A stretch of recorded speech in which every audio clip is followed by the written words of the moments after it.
Halo semuanya, balik lagi sama gua di sini, Baby Rex. Gua kali ini bakal ngasih tahu kalian rangkuman full spoiler One Piece chapter 1098. Tapi untuk chapter kali ini lumayan pendek karena hanya 15 halaman dikarenakan Oda yang tidak bisa menyelesaikan naskah bab minggu ini. Jadi banyak halaman yang tidak 100% selesai dan hanya beberapa sketsa panel saja. Mari kita doakan untuk Oda Sensei semoga diberi kesehatan agar beliau bisa kembali menyelesaikan dan kembali seperti semula. Banyak-banyak istirahat ya Oda Sensei, banyak nakama yang senang menunggu hasil karyamu. Ya udah, sebelum kita mulai jangan lupa like dulu seperti biasa dan juga subscribe agar gua makin semangat bikin kontennya. Daripada kebanyakan basa-basi, kita langsung aja ke konten spoilernya. Let's go. Chapter kali ini berjudul Birth of Bunny atau kelahiran dari Bunny. Dan diberi cover story celana Brook yang ada kata-kata permintaan maaf dari Oda Sensei. Dia bilang, saya tidak bisa menyelesaikan gambar tepat waktu, mohon maaf. Sumpah nggak apa-apa Oda Sensei, kita semua paham dan ngerti kalau Oda Sensei sudah bekerja keras untuk One Piece ini. Jadi kalian para nakama harap maklumi dan maafkan Oda Sensei, kita doakan beliau selalu sehat. Spoiler langsung dibuka dengan Jinny yang diculik untuk dijadikan istri Tenryubito. Tapi kita tidak bisa melihat siapa Tenryubito yang menikahi Jinny di chapter kali ini. Dan ada laporan masuk bahwa tentara revolusioner Jinny dimusnahkan oleh pemerintah dunia dalam serangan dadakan. Emang gak ada habis-habisnya nih pemerintah dunia, brengsek. Setelah tahu Jinny diculik, seluruh anggota revolusioner jadi lebih gila dan Kuma pun lebih membara atau meledak dalam pertempuran melawan pemerintah dunia. Kita dilihatkan monumen saat pasukan revolusi sedang menjemput orang-orang yang ada di kerajaan gua, dan Kuma pun langsung berteleport ke pulau lain untuk membantu pasukan yang lainnya. Kuma langsung mengakhiri pertempuran di sana dengan sendirian. Gokil, Kuma sendirian versus everybody mengakhiri pertempuran yang ada. Kita diberi fakta bahwa Bonnie itu adalah anak Jinny dan Tenryubito, bukan dari Kuma. Waktu pun skip ke 2 tahun kemudian, Jinny terkena penyakit mematikan bernama Sapphire Scale. Itu adalah penyakit yang sangat langka, bahkan lebih langka daripada Amberlid Syndrome yang pernah diderita Law saat kecil. Jadi saat pasien Sapphire Scale ini terkena kontak langsung dengan sinar matahari atau bulan, maka itu akan menyebabkan seluruh tubuh menjadi biru dan kulit mengeras bagaikan batu. Wajah Jinny pun yang sudah tidak bisa dikenali karena penyakit tersebut langsung dibuang atau dilepaskan oleh Tenryubito begitu saja. Tapi kita kali ini tidak bisa melihat wajah Jinny karena hanya ada dialog atau suara di chapter kali ini. Lalu Jinny langsung kembali menuju kerajaan Sorbet dan menitipkan Bonnie kepada orang tua di sana. Jinny yang berada di dalam gereja tempat tinggalnya bersama Kuma dulu, dia langsung menghubungi pasukan revolusi dan terhubung dengan pasukan lainnya. Ada Kuma dan Ivankov yang menerima panggilan dari Jinny. Dia pun ingin bertemu dengan semua, tapi untuk terakhir kalinya atau sebagai perpisahan.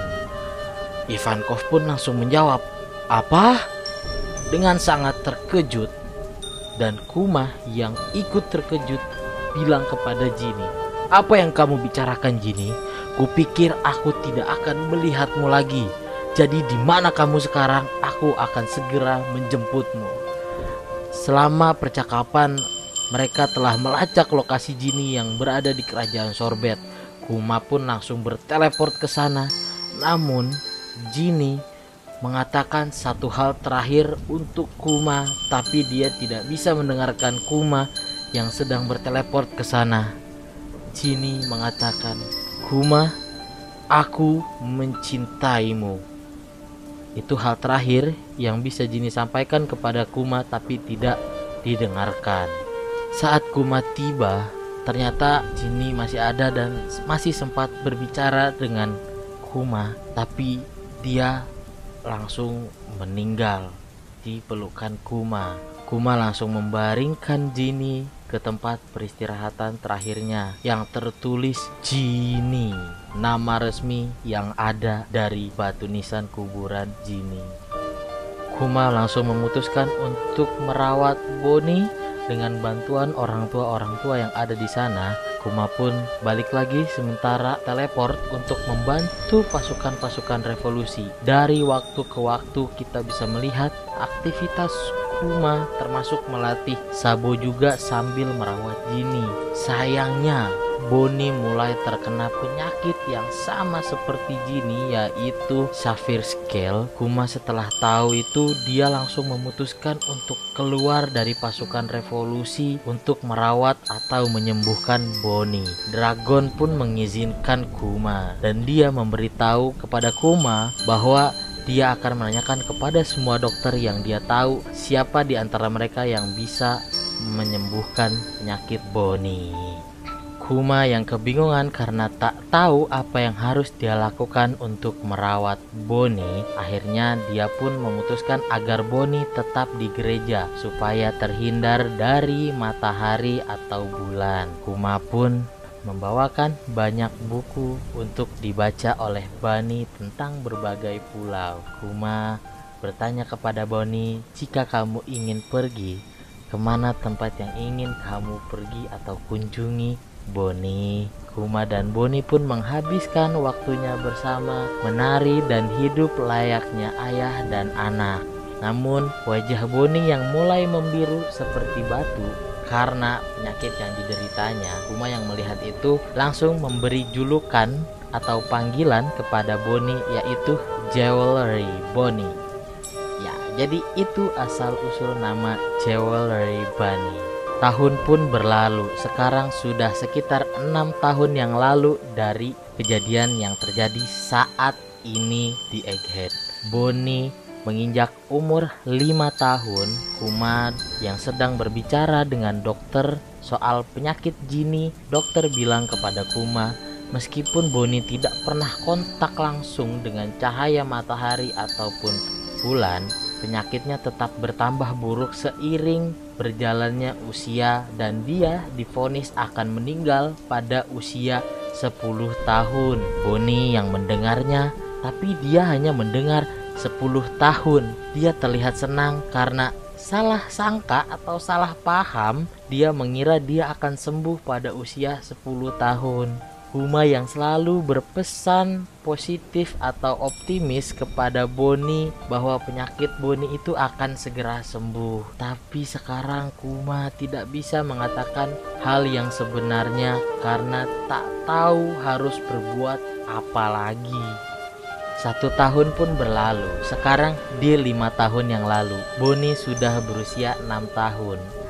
Chapter berakhir ketika Raja Bekori dari kerajaan Sorbet itu kembali dan mulai membunuh para warga yang ada di sana. Orang-orang yang di sana langsung meminta bantuan kepada Kuma. Spoiler pun berakhir. Sebenarnya di saat gua upload ini itu versi non resminya udah rilis, cuman gua tetap komitmen gua akan bahas versi fullnya nanti kalau udah resminya rilis atau manga plusnya rilis. Jadi tunggu aja. Buat kalian yang mau nonton di tempat yang lain ya nggak apa-apa, it's up to you guys, gua bebas. Oke, itu aja spoiler yang udah gue sampaikan. Membaca spoiler ini berasa sedih banget. Gak kebayang kalau sampai nanti diadaptasikan ke animenya bakal sesedih apa kisahnya Kuma ini. Apalagi backsoundnya One Piece tuh juara deh kalau udah sedih-sedih. Dan minggu depan break, istirahat, libur untuk Oda Sensei. Sekali lagi kita doakan yang terbaik untuk beliau. Buat kalian jangan lupa join Discord gua, link ada di deskripsi. Seperti biasa kita bisa bahas atau ngobrol apa aja di sana. Segitu aja dari gua. Bye bye.